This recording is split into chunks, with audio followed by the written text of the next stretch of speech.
Açınlık'a en güzel makam, süpsüzük akkan bulakları.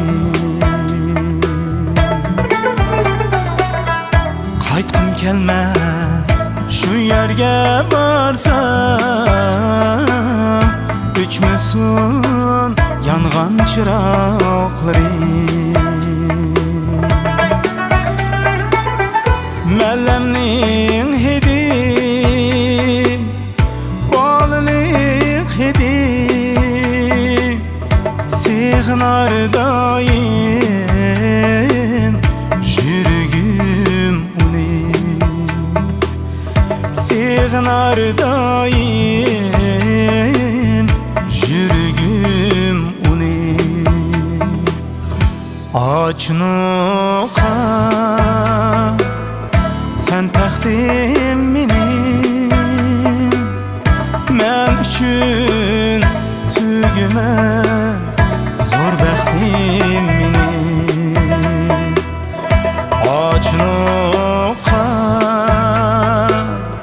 sen təxrim minim, qoynumda çoğ boldum erkinəb seni.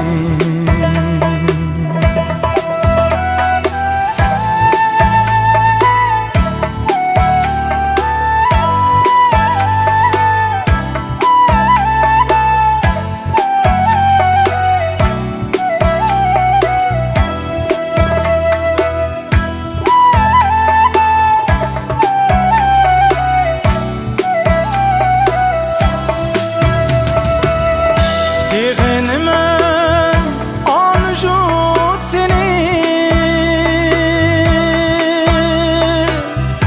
yürügümde yaşaysan meni. Göz aldımda çoğ bir han nehli, uylarımdan ketmeydi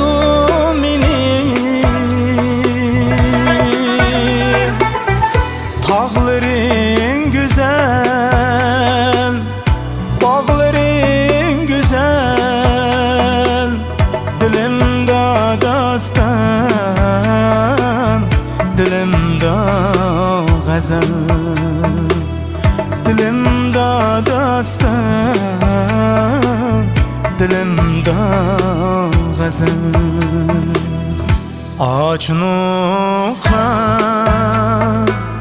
sen təxrim